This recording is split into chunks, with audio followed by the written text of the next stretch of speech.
Hello, Airbus Cockpit Coach here, and welcome to the channel. Today we're going to be talking about the cost index number and why it's such a key element of day-to-day airline operations. Let's jump inside the cockpit and take a look. What exactly is the cost index number, and why is it so crucial for airline operations? To put it simply, it's a performance indicator that's given to pilots by an airline to balance speed and fuel efficiency during a flight.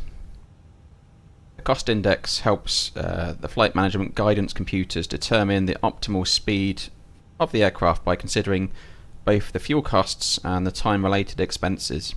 Obviously those are variable costs, so as the price of fuel goes up or down, the cost index may be changed by the airline, and also as ground costs in terms of ground handling and crew costs and all those things that could be a time-related cost will also impact the cost index. So it's something that's constantly reviewed, and it's always a number that's given to us by the airline operator. It's not something that the pilots decide on. A lower cost index favours fuel savings, while a higher cost index aims to reduce flight time. So we enter our cost index in its A page on the Airbus. You see here we've got the cost index. On the Airbus, the range we can put in is anything from 0 to 999. 0 will give us maximum fuel efficiency and also longest range, and 999 will give us the fastest flight time. The cost index calculates the lowest cost per nautical ground mile, enabling an optimum speed to be flown based on the weight and wind conditions.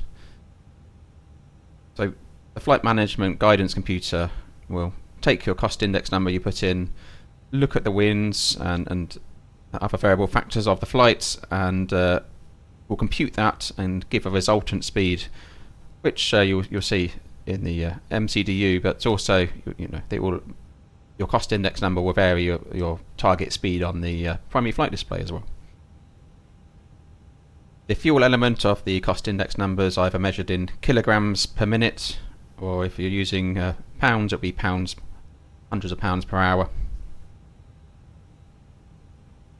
So we mentioned that the flight management guidance computer calculates the optimum speed based on wind conditions as well, and usually an increase in headwind will produce a speed increase of the aircraft, and an increase in tailwind will produce a speed decrease.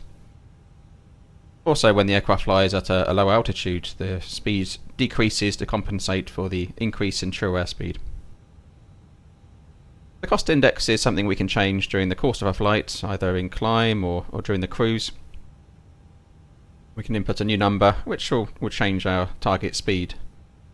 Some operators want the pilots to seek permission first, so we may send a message to the base and say, look, we're running a little bit behind, would you like us to increase our cost index? And they'll consider that. They'll consider the effects of that aircraft arriving late and the delay costs and the impact on passengers.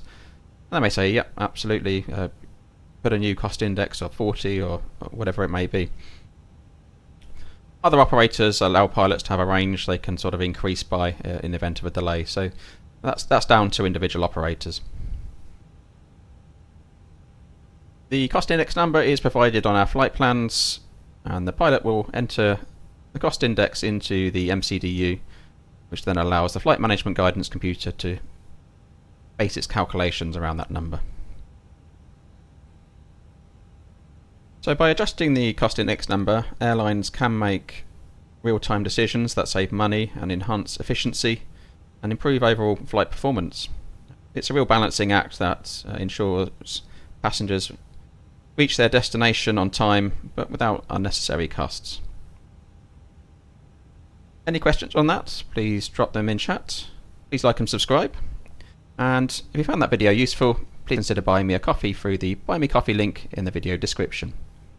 Appreciated. Thanks for watching.